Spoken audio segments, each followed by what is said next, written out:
Assalamualaikum warahmatullahi wabarakatuh. Alhamdulillahirabbil alamin wassalatu wassalamu ala asyrofil anbiya'i wal mursalin wa ala alihi washabihi ajmain amma ba'du.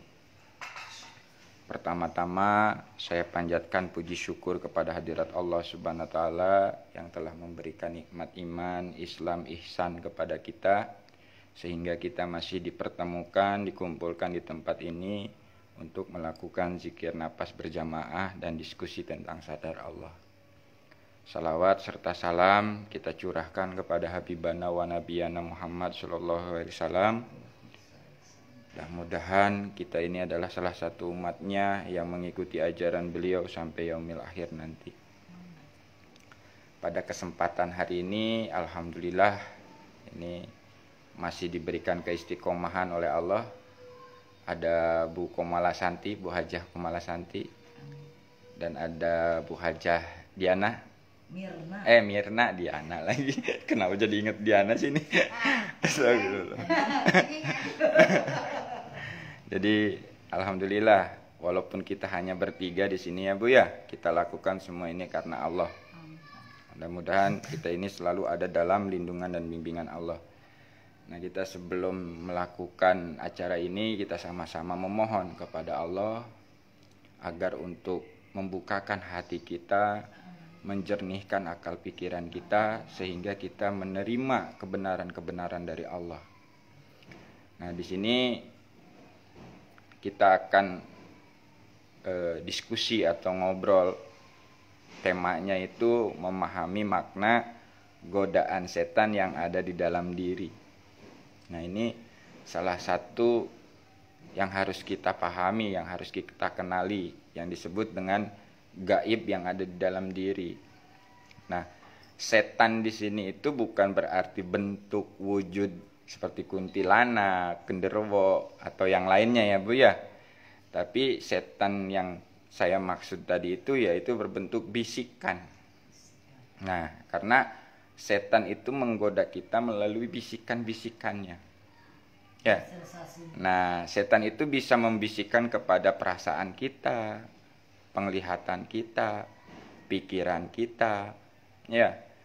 Cara-caranya ya dengan dibisikkan itu. Nah, terkadang setan ini dia menunggangi nafsu kita. Ya kan? Dijadikan alat lah nafsu kita ini untuk menggoda kita dengan dibisikannya tadi. Nah, kalau kita enggak paham, pasti jiwa kita akan terkecoh. Nah, disinilah fungsinya kita belajar kesadaran jiwa ini sadar Allah agar kita memahami mana yang murni dari Allah, mana yang dari bujuk rayu setan tadi. Karena setan ini tidak membujuk untuk kesalahan aja Bu, atau untuk berbuat dosa saja. Setan pun bisa membujuk untuk kita ibadah, tapi dengan tujuannya bukan karena Allah. Nah, itu bedanya. Makanya kita harus paham dulu nih. Di saat kita mau melakukan segala sesuatu atau di saat ada kejadian sesuatu, itu kan pasti ada bisikan tuh di dalam diri kita itu.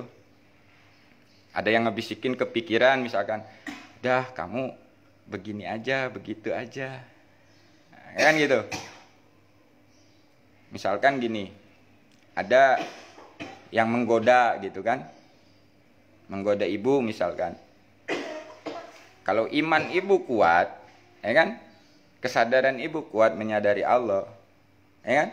Di situ ibu akan berlindung.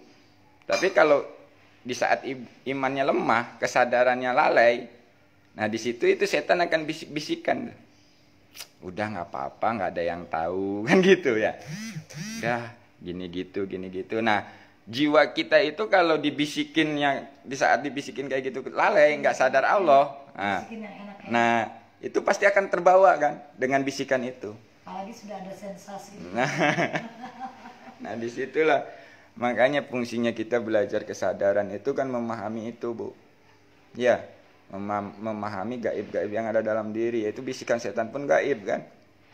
Tapi ada nyata. Kita sering rasakan itu. Di saat kita mau ngaji itu dibisikin. nggak usah lah, nggak ada temennya. Tadi kan ada. Nah itu, Aduh, gimana? Nggak usah deh, aku cuma Sebenarnya berdua. kita aja yang nggak sadar ya. nah itu makanya kalau kitanya sadar itu akan berlindung gitu loh Bu. Di saat begitu kita mendengarkan bisikan itu, merasakan bisikan itu, jiwa itu akan berlindung. Ya Allah, lindungilah aku dari bisikan setan yang terkutuk. Kan gitu. Ini, kalau memang Bu kalau mau istiqomah susah katanya. Hah? Astagfirullahaladzim. Ayo, buru-buru. Iya, kadang-kadang Ayo, udah kita berdua. mau sholat aja, kita sebenarnya nggak dengar tuh bisikan tuh ya. Ntar aja. Enggak, kadang-kadang gini, Allah lu sholat pengen melihat kasih orang lu alim aja. Nah, itu, Pengen Bu. bilang alim kan. Nah, Pengen Allah tuh sebenarnya- begitu. sebenarnya udah ada tuh ya. Ya iya, bisikan-bisikan seperti itu kayak contoh misalkan kita mau sholat, dibisikin tuh, lu kan belum bisa khusyuk, lu kan belum kenal Allah, akhirnya nggak sholat. Nah itu kan pinter dia itu. Kalau kepada yang jiwanya yang lemah itu seperti itu, tapi kalau kepada jiwanya yang kuat misalkan, dia tetap bisik. Kayak gitu, ayo kamu cepetan sholat, biar nanti kamu dianggap ini, kayak gitu. Ayo kamu sedekah, biar kamu dianggap dermawan, gitu. Dibisik-bisikin gitu, iya. Nah, kalau kita paham dengan bisikan itu, otomatis kan kita berlindung tuh. Ya kan? Jiwa kita paham nih, oh ini setan nih yang membisikkan, berlindung. Ya Allah, aku berlindung kepadamu dari bisikan setan ini. Nah, dengan kesadaran seperti itu, maka akan mendapatkan yang murni. Nah, yang murni itu apa? Di saat melakukannya lillah karena Allah. Nah, di situ, Bu. Jadi kita itu nggak perlulah kenal setan-setan yang berbentuk lah. Itu setan yang ada dalam diri aja yang berbisik-bisik itu yang bikin kita was-was, yang bikin kita takut, ya kan? Yang bikin ya serba bingung. Nah, itulah kerjaannya setan, waswisuyus, membisik. Nah itu, membisikkan ke dalam hati kita. Nah Kalau itu. udah begitu mungkin kita tinggal ini aja kali ya, menenangkan diri, kemudian connect, gitu ya, terus langsung bilang, Allah lindungi saya. Nah itu, betul Bu. Nah itulah yang disebut selalu sadar Allah itu seperti itu. Di saat ibu sadar kepada Allah, tidak akan terbawa godaan-godaan atau bisikan-bisikan setan. Kita akan berlindung. Walaupun memang terkadang kita terbawa dulu, tapi baru disadarkan. Nah, gitu kan. Setelah terjadi baru disadarkan, aduh saya ngikutin setan lagi kan gitu. Dan itu sering saya alamin gitu. Karena di kondisi-kondisi di saat kita belajar berserah kepada Allah itu, Bu, kadang-kadang kita dibenturkan dengan kondisi keadaan yang saat ini yang kita alami. Contoh misalkan keadaan ekonomi, ya, keadaan kebutuhan istilahnya ya yang mendesak. Nah itu setan tuh pinter bisikin ya terus, dibisikinnya agar kita itu lari lagi dari Allah, ya kan? Kenapa guru besar kita mengajarkan selalu lurus ke Allah, lurus ke Allah? Nah dalam bertauhid ini memang kita harus lurus ke Allah, Bu. Dalam prosesnya memang nggak semudah yang dikatakan lurus tadi gitu loh. Nah tapi kalau jiwanya tetap lurus, disitulah yang disebut nanti ada perlindungan, pertolongan Allah tadi. Ya kan? Seperti kemarin perjalanan kita maksudnya sih nggak ada saya tuh mau posting, mau apa. Ada pemikiran ya Allah nanti saya dianggap ria. Tapi bismillah sajalah saya bawa ini menjadi inspire, menjadi motivasi saat saya jalan. Sebetulnya sih malu ya yang kita bawa, yang kita berbagi nggak seberapa, tapi cuma merasa bahwa ini udah bagian kita, jadi harus kita jalanin apapun. Ya udah. Saya mau posting. Ya, sebenarnya gini loh Bu, posting itu kalau kita lakukannya karena Allah, dakwah kita cuman hanya dengan bisa memposting untuk motivasi orang lain melakukan itu nggak masalah sebenarnya. Kadang-kadang suka takut gitu. Nah ya cuman itu dibisikin tadi di hati ibu tuh dibisikin takut gini, takut gitu, nah ya. Takut ria. Tapi ya Bismillah aja lah saya jalan apapun ya. Terus ada juga khawatir ya, ada itulah ya waswisu-wisudurinas ya. Nah itu bisikan-bisikan itu. Kamu, kucing. Wah. Nah terkadang dalam kehidupan kita itu memang kita banyak terjebak dan tertipu dengan bisikan-bisikan setan itu. Nah, di saat kita sudah mempelajari kesadaran ini, di Ya, saat tapi mendapat terserah aja lah gitu ya. Saya maksudnya supaya menjadi inspire aja, bukan pengen juga di komen atau apa. Emang kita jalannya begini, kalau diceritain aslinya mau malu ya, apa sih yang kita lakuin gitu. Ya itu, Bu. Apa sih gitu. Tapi ya sudahlah, Iya. apa yang kami lakukan itu kemarin itu semoga menjadi inspirasi bagi orang, bagi Iya. orang lain gitu. Nah, itu makanya begini saya bilang tadi kan, di saat jiwa kita lalai, itu pasti bisikannya itu selalu mengajak kepada kesenangan-kesenangan duniawi atau kepuasan-kepuasan nafsu diri. Ya kan? Tapi kalau yang kesadaran jiwanya itu udah mulai tumbuh, udah mulai kuat, biasanya membisikannya untuk ibadah. Tapi ibadahnya tidak karena Allah. Nah, ini kita harus pahami. Di saat ibadah ini kita karena siapa nih? Karena Allah bukan. Karena pansos. Nah, itu di saat berbagi karena siapa nih? Karena Allah bukan. Nah, kan di situ kita harus menyadari itu tadi. Bisikan itu kan pinter setan itu kan. Iya. Sama-sama berniat untuk itu, tapi bisa aja ada belokan kecil ya yang bisa merubah niat awal gitu kan. Contoh gini, Bu Haja udah belajar kesadaran, sadar Allah, lurus ke Allah. Dapat cobaan, ujian yang disebutnya kan gitu ya. Padahal nggak deket ke Allah aja kan sama-sama diuji sebenarnya. Cuman kadang-kadang mindset kita itu semakin dekat semakin diuji. Padahal enggak. Padahal disitulah yang makanya harus kita sadari tadi, harus memahami bisikan tadi. Contoh gini, saya mau jalan ke sini nih, mau ngaji bareng ibu-ibu nih. Kalau bukan karena Allah, karena sesuatu lah, pasti kan nggak bakalan jadi itu. Ngapain kalau nggak ada orang? Ngapain kalau begini? Ngapain begini? Nah, itu dibisikin biar saya gundah. Nah, sama saya tadi. Ya udah kalau karena Allah udah. Bismillah aja. Berdua aja. Ya katanya mau istiqomah. Nah itu. Ya udah. Kalau kita karena Allah segala sesuatunya. Ini kita menutup tahunnya kayak ayah. Insya Allah nanti nanti kita bisa lebih gitu, lebih harus lurus ke sana saja seperti pesan guru besar kita. Jangan mikirin apa-apa, ke sana aja gitu. Nah, banyak juga yang dibelokkan, contoh kayak gini. Ibu dalam berserah diri kepada Allah ya kan, tiba-tiba ngalamin kesulitan-kesulitan yang menurut ibu itu sangat berat lah. Dibisikin tuh, mendingan kamu datang ke orang yang ini, ya kan gitu. Ke orang pintar. Ke orang yang ngerti gitu kan. Nah, kalau enggak dibisikin lagi ke amalan. Coba kamu ngamalin sholawat anu, ngamalin bacaan anu. Nah, itu kan sebetulnya seakan-akan kan enggak buruk gitu, baik. Nah, tapi itu adalah menyesatkan, Bu. Alhamdulillah, kita sekarang udah jadi dukun buat diri. Nah, dalam arti kata menyesatkan, setan itu kan nggak terima kalau kita lurus gitu loh. Iya. Nah, terus gimana yang benar, yang baik? Setelah kita lurus ke Allah, sadar Allah bukan berarti kita nggak boleh ngamalin yang aneh, yang bacaan-bacaan gitu ya. Itu boleh, tapi dengan kesadaran membacanya itu lillah karena Allah. Karena setan ini kan pinter, kita kadang-kadang baca anu dibelokkannya apa?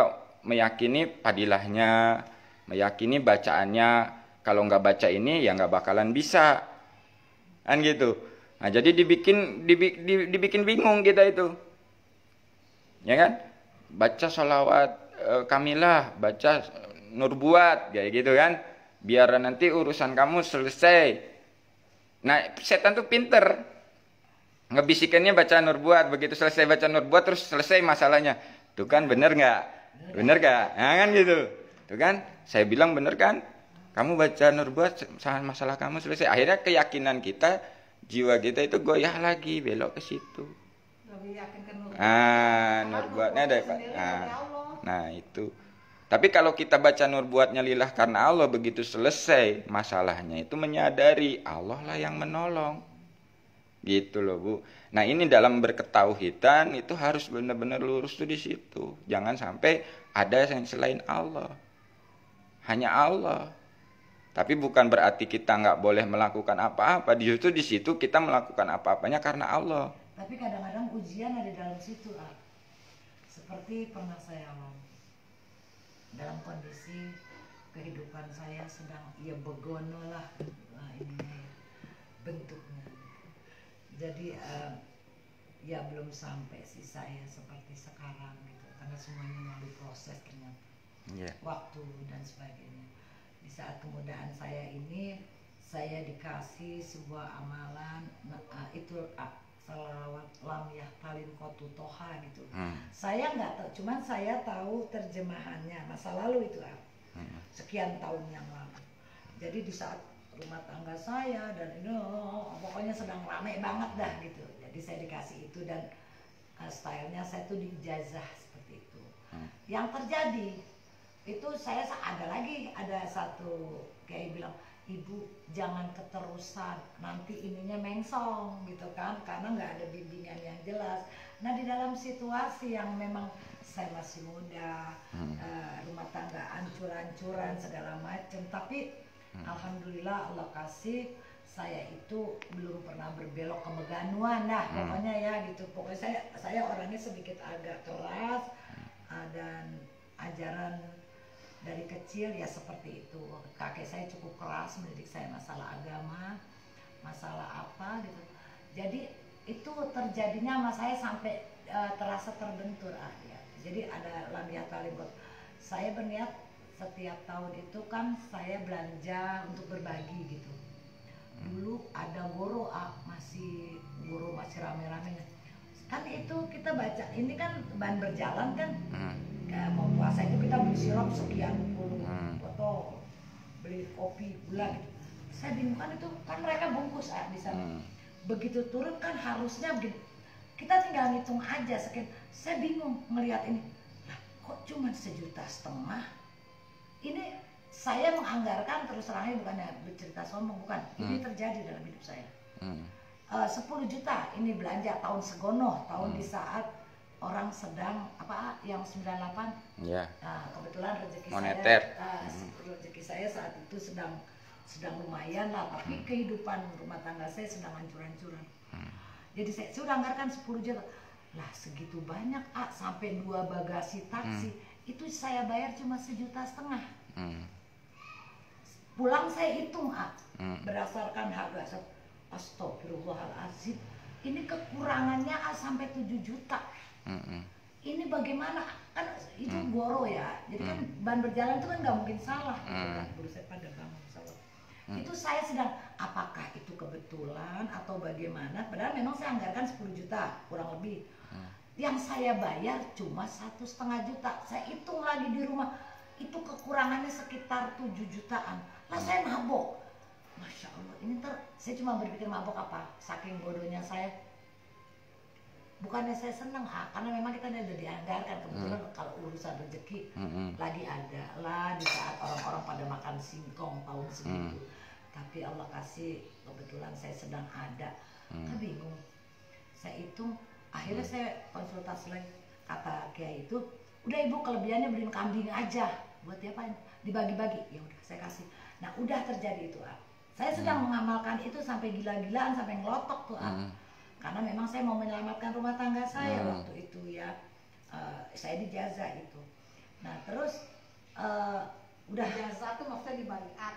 Ya seperti itu ya, seperti itulah kira-kira. Saya juga nggak begitu ngerti, namanya ijazah aja ya. Nah terus diberikan kambing, saya anggap sudah selesai. Ceritanya kulkas saya rusak, sama tukang servis kulkasnya nggak boleh bayar. Saya apalagi nggak usah bayar mbak, nggak usah. Makin membingungkan ya. Ya Allah, bagaimana ini, apa-apa nggak bayar, apa-apa yang terjadi nggak bayar. Saya lepasin. Ya Allah, saya mau lupain ini, bakalan di ujungnya saya harus bayar. Nah, di saat kehidupan manusia itu kan memang sampai saya ngegelepar dalam kehidupan tahun-tahun berikutnya. Saya menyalahkan itu Amalan tadi. bukan Menyalahkan apa? menyalahkan keadaan. Jadi akhirnya saya nggak boleh megang itu gitu, karena itulah mungkin karena saya terpaku sama itu. Nah, Gitu. itu. Apa-apa gratis. Orang servis, kan ceritanya saya kayak servis kulkas, Terus adik saya ikut servis, ibu saya ikut. Lah kok sampai yang bosnya Jadi bilang, intinya dirimu mengamalkan itu tapi tidak tahu ternyata kok efeknya jadi efeknya begitu. jadi intinya apa-apa gratis. Padahal intinya tadi cuma pengen nyelamatin rumah tangga, Iya. tapi efeknya kok jadi Apa-apa begitu. gratis Tapi itu gitu. udah disadarin ya ayah, sadar kok jadi begini gitu kan, Nah, udah disadarin ya. udah gitu kan. Nah, menimbulkan ketakutan. Di saat kehidupan dia roda kehidupan saya ngegelepar gitu. Ini gara-gara saya gini, udah saya lepas. Saya pengen, ya Allah tolong lupain saya, biarin deh yang ijazah saya tuh lupain. Padahal saya nggak dikasih tahu, padilahnya tidak, tidak.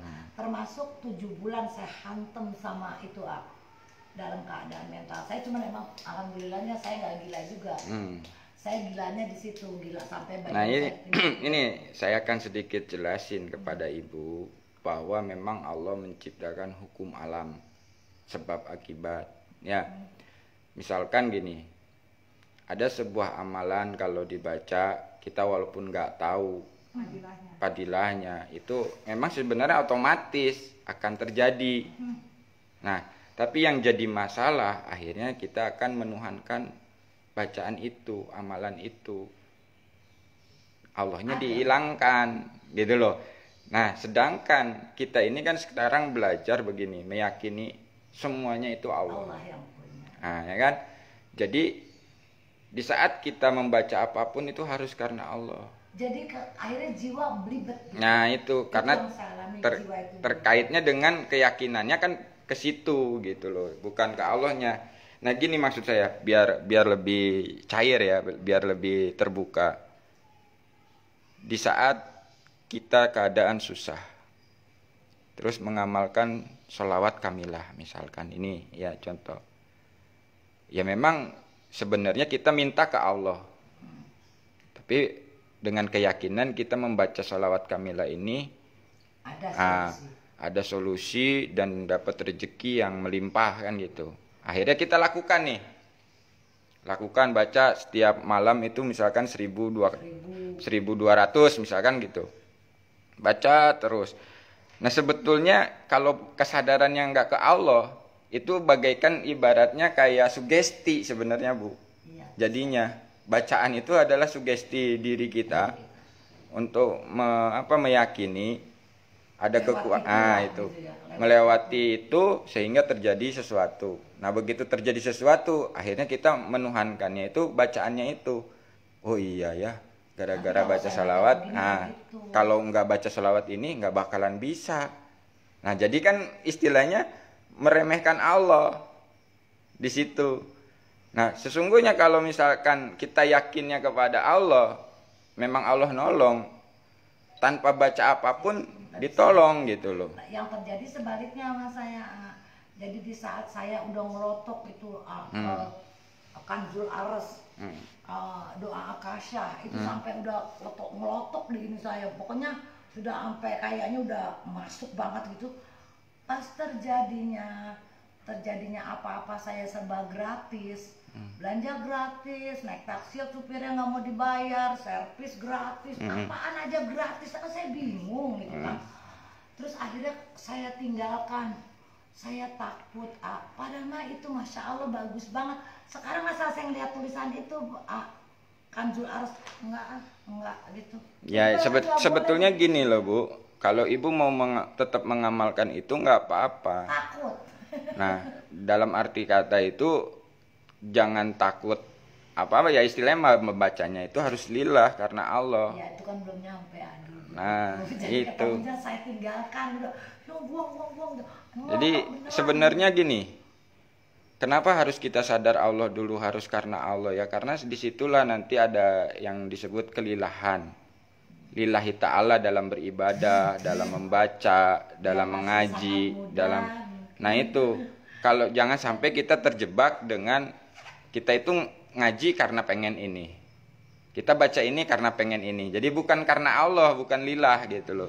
Nah sekarang ini kan kita sedang belajar bagaimana melakukan ibadah kita, amaliyah kita itu lillah karena Allah. Karena sesungguhnya fadilah itu memang otomatis.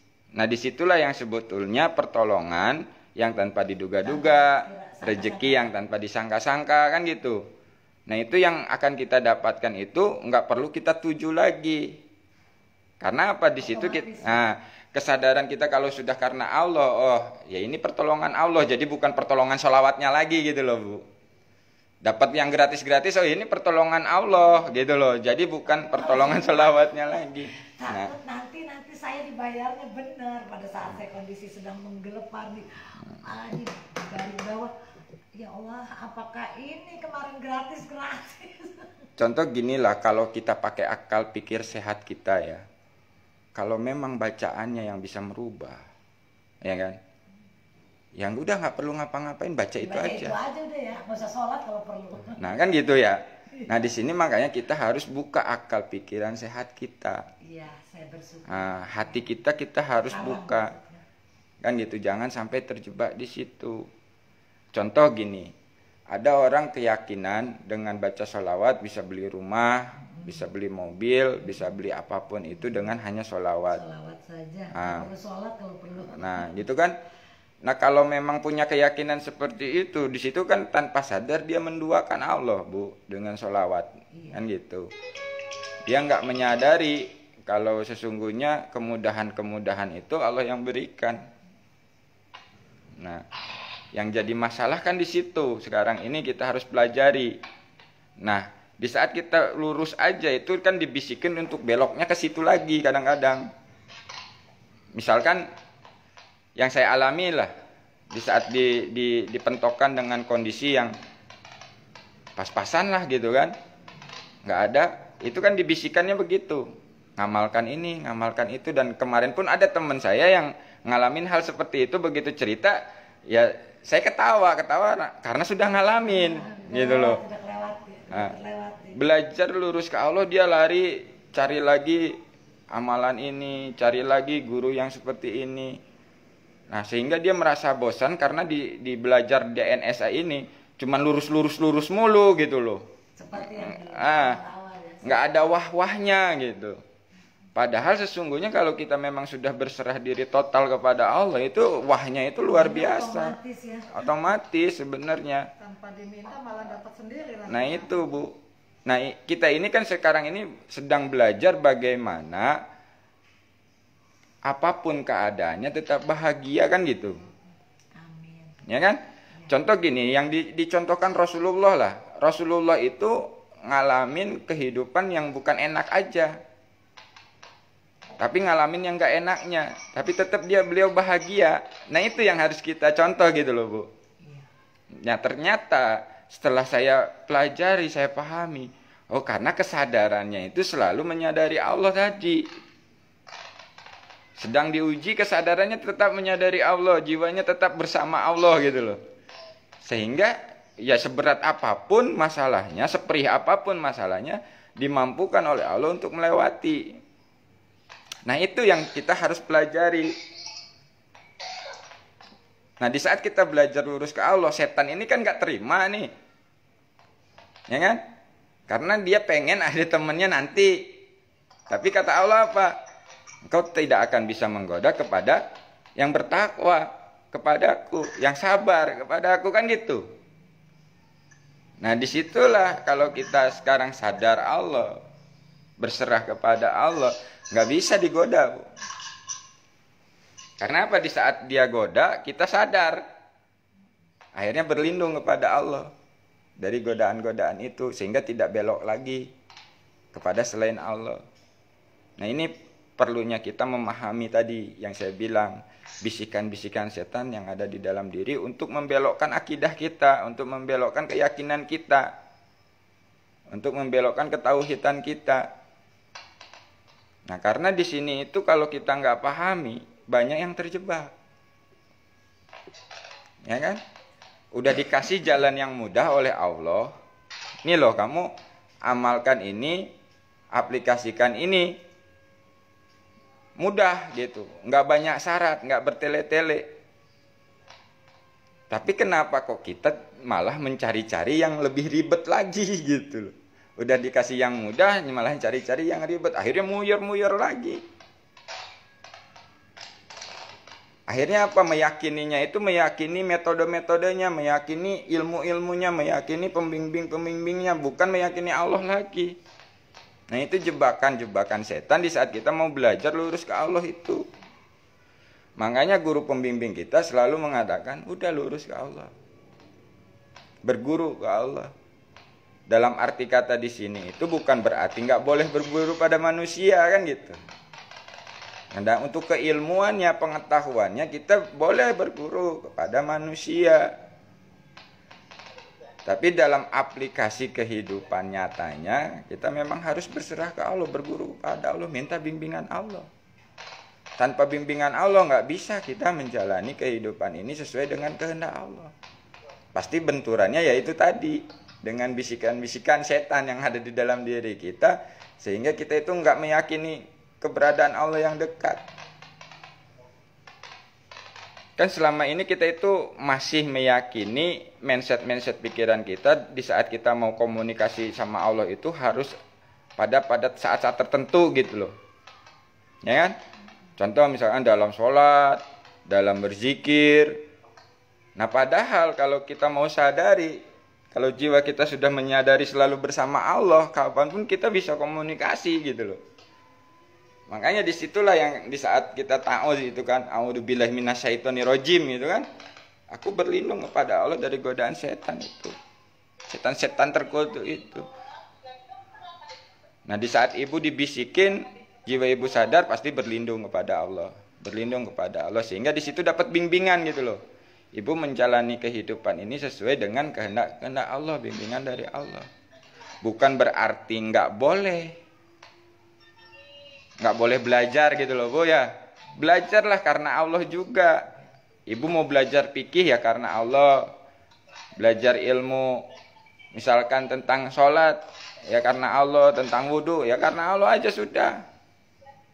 Nah kalau sudah karena Allah ditambahi dengan keilmuan ya kan lebih mantap juga kan gitu Bu. Ya ini sih ya banyak syukurnya saya seperti itu. Justru setelah sekarang saya belajar DMSA ini, jadi apapun yang apapun yang sekarang saya pelajari, maksudnya sekarang kan mudah lewat YouTube ya, membenahi lagi dari mulai wudhu, sholat dari kiai-kiai yang lain lewat YouTube itu justru lebih terasa lebih antusias gitu.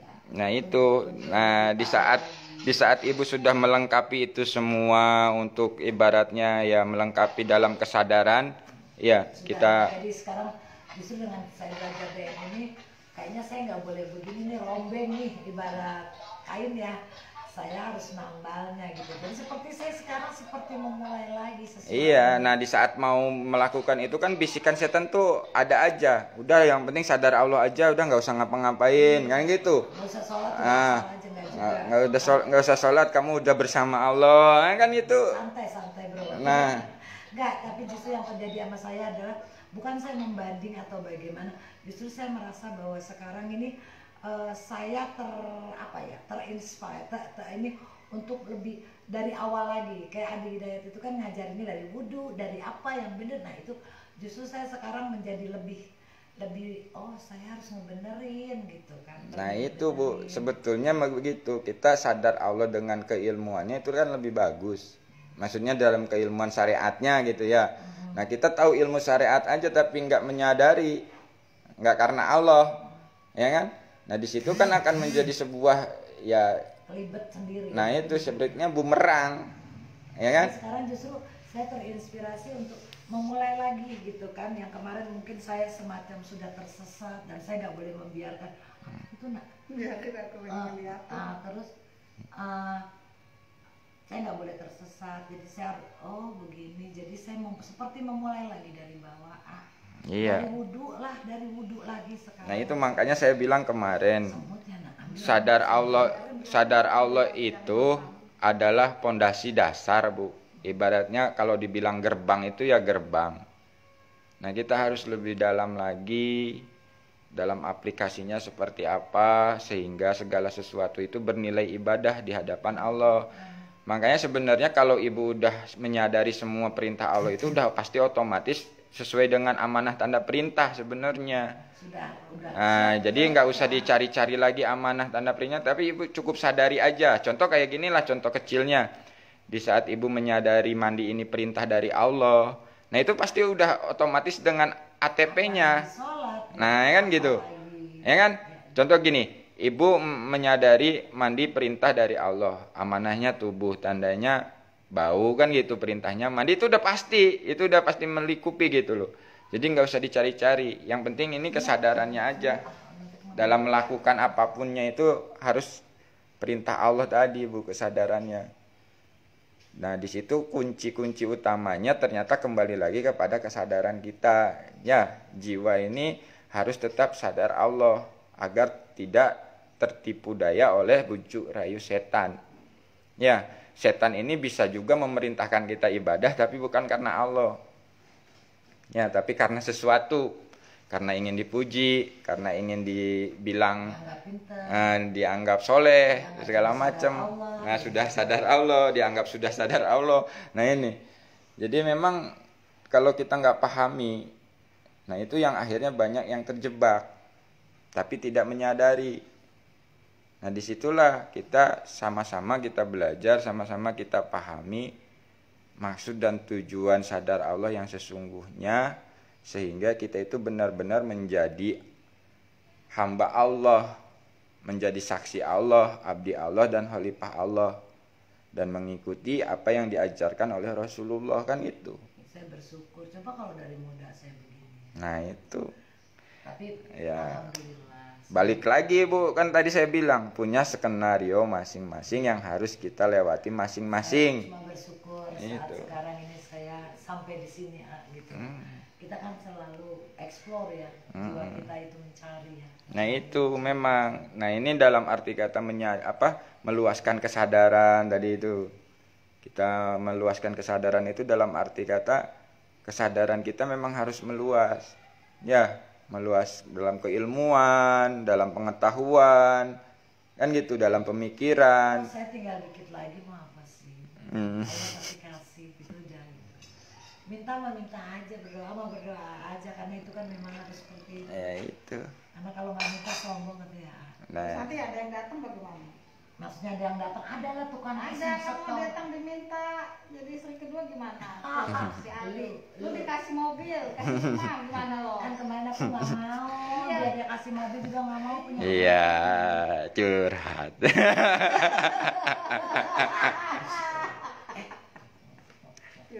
Alhamdulillah ya Bu ya. Jadi Kita udah terlalu lepas atau maksudnya. Nah, jadi kita simpulkan obrolan kita tadi, memahami bisikan-bisikan setan tadi. Nah, solusinya itu adalah kita harus sadar Allah tadi, jiwanya harus tetap sadar Allah hingga bisa kita berlindung kepada Allah dari godaan-godaan setan tadi yang ada dalam diri kita, yang membelokkan keyakinan kita, pikiran kita, perasaan kita ya. Nah, itu intinya kita harus tetap melakukan yang namanya zikir nafas dengan istiqomah lillah karena Allah, sehingga kesadaran kita itu tetap terjaga gitu ya Bu ya. Jadi setiap kali kita mau melakukan sesuatu kita jangan tergesa-gesa. Itu Dulu sebentar, di-onin dulu, baru terus ini perintah Allah bukan. Nah, kalau betul. kata Allah iya, kita jalan. Jadi Nah. setiap tindakan kita itu sudah kita sadari. Nah, gitu ya. betul begitu Bu. Nah, itulah yang disebut mengikuti kehendak-kehendak Allah dalam kehidupan. Kehidupannya selalu dalam bimbingan Allah, dalam lindungan Allah. Nah, gitu ya Bu ya. Jadi bagi teman-teman dimanapun berada, ya kita harus sama-sama saling mengingatkan, ya kan? Bagaimana kita untuk mengaplikasikan dan memahami makna-makna dari apa yang kita alami di dalam satu perjalanan ini gitu, agar kita di situ akan mendapatkan pembelajarannya. Nah, kalau kita terima dengan hati terbuka, akal pikiran kita yang sehat, berserah kepada Allah, di situ akan menjadikan sebuah keilmuan-keilmuan yang harus kita aplikasikan dalam kehidupan kan gitu Bu. Jadi ilmunya itu bukan hanya katanya, tapi nyatanya kita alami dalam kehidupan kita sehari-hari. Nah, jadi kembali lagi, bukan berarti kita itu sudah sadar Allah itu nggak boleh belajar keilmuan, bukan. Belajar keilmuannya udah karena Allah lillah. Ya, bukan karena sesuatu, bukan karena pengen dipandang, bukan karena ingin dianggap pintar, dianggap ini, dianggap itu. Tapi lillah. Kalau sudah lillah, otomatis kan gitu. Ibu belajar karena Allah, otomatis Allah akan berikan kemampuan-kemampuan yang lebih lagi kan gitu. Jadi kita nggak nuju ke keilmuannya, tapi Allah akan berikan ilmunya. Jadi gitu. Mari kita sama-sama berlatih untuk berserah diri total kepada Allah.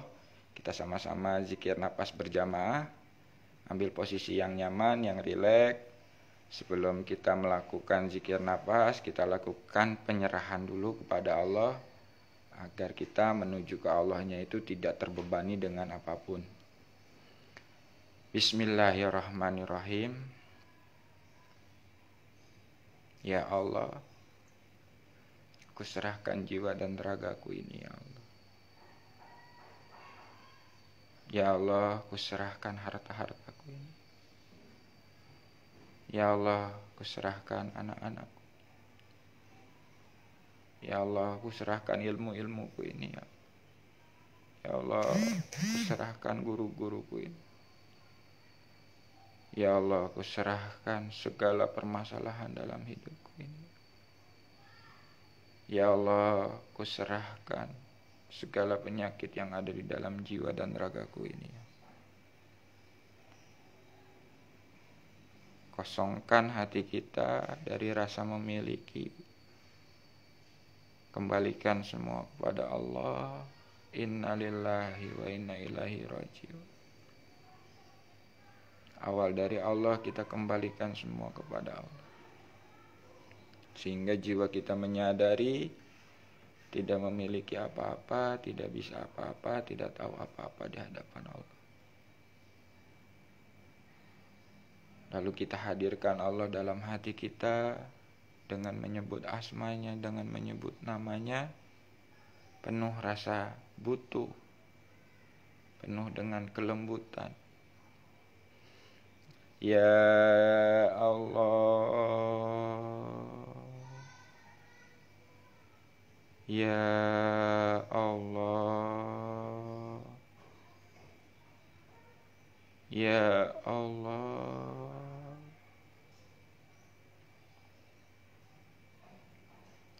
Ya Allah, aku butuh Engkau ya Allah. Selama ini aku jauh darimu ya Allah. Bimbinglah jiwa raga kami ini kembali kepadamu ya Allah. Menyadari Engkau dalam kehidupan nyata ya Allah. Hanya Engkau yang bisa membimbing jiwa raga kami ya Allah.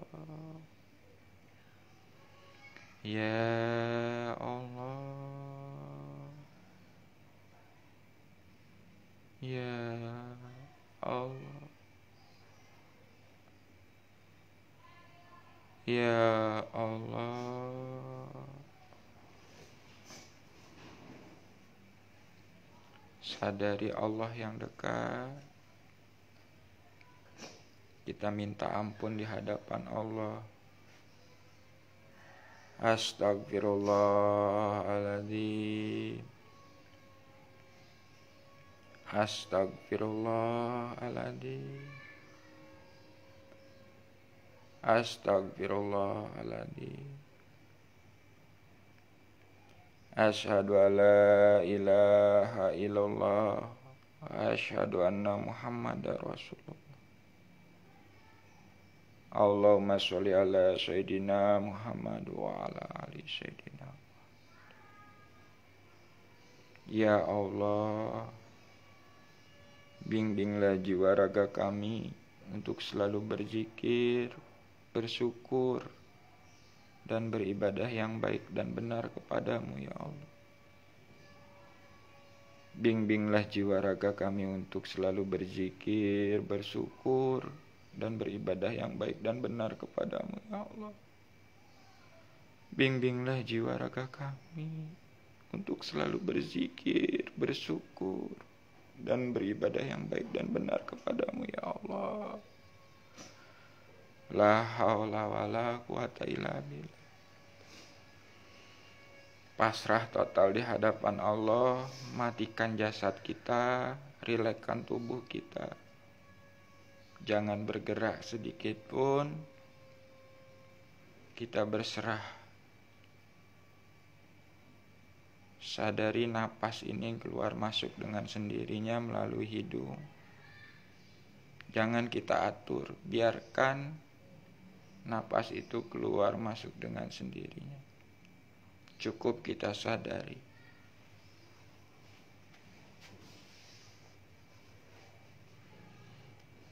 Setelah kita menyadari napas kita sadari tubuh kita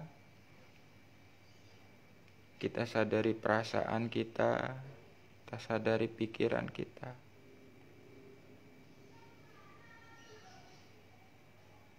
Setelah kita menyadari jasad kita sadari jiwa kita. Jiwalah yang menyaksikan pikiran ini berpikir, perasaan ini merasa, jasad ini sedang berduduk.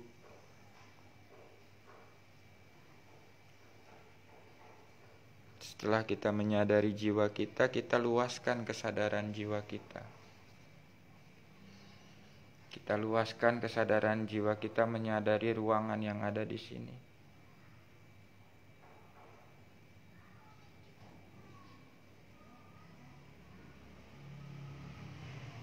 Kita luaskan lagi kesadaran jiwa kita menyadari ruangan di luar ruangan ini.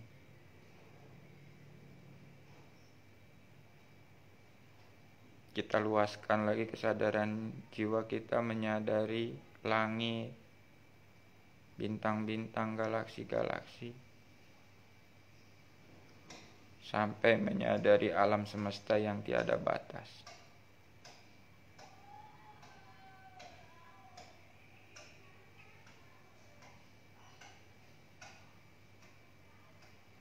Lalu kita naikkan lagi kesadaran kita menyadari Allah di sebalik alam semesta ini. Kita dudukkan kesadaran jiwa kita menyadari Allah di sebalik alam semesta. Hati kita berzikir kepada Allah, mengikuti napas yang keluar masuk dengan sendiri. Napas masuk napas keluar Allah. Allah. Allah. Kesadarannya tetap menyadari Allah di sebalik alam semesta. Menyadari Allah. Allahnya yang mana? Laisa kamitslihi syai'un. Hatinya tetap berzikir mengikuti napasu Allah. Allah.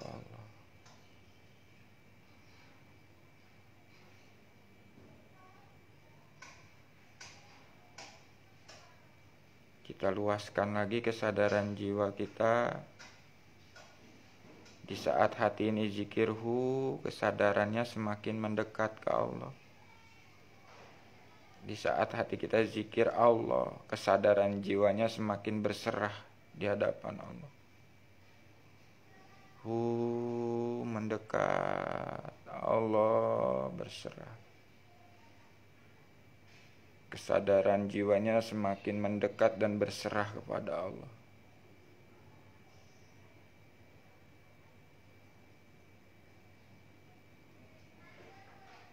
Di saat berserah itulah kita serahkan semua kembali kepada Allah sampai tidak ada apa-apa lagi.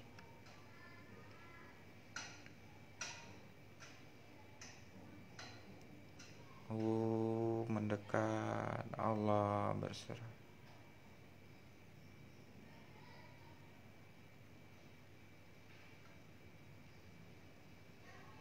Setelah jiwa kita menyadari tidak ada apa-apa lagi, kita luaskan lagi kesadaran kita. Di saat hati ini zikirhu, kesadarannya menyadari yang ada hanya Allah.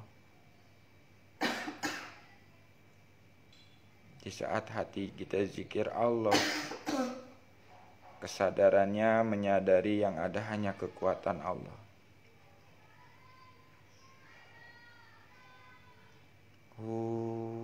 Yang ada hanya Allah. Allah yang ada hanya kekuatan Allah. Hatinya berzikir hu Allah, kesadarannya menyadari yang ada hanya Allah, yang ada hanya kekuatan Allah.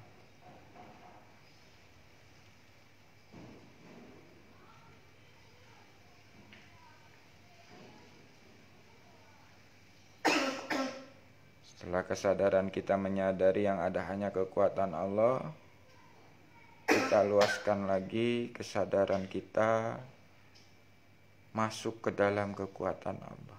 Sibghatullah.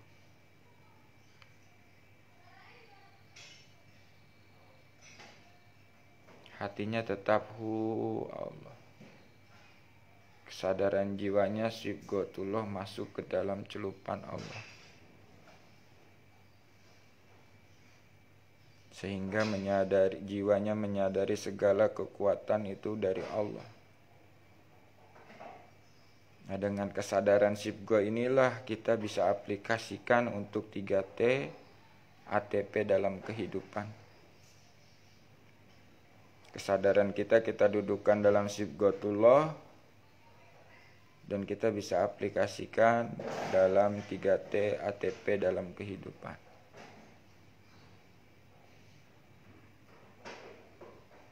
Biarkan terus hatinya berzikir hu Allah. Hu Allah. Kesadarannya duduk dalam sibghatullah.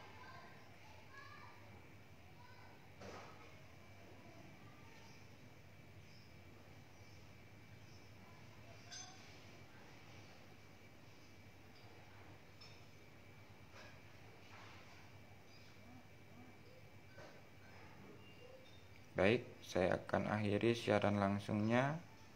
Bagi sahabat-sahabat yang masih melakukan DN dimanapun berada, lanjutkan DN-nya sampai benar-benar Allah yang memberhentikan.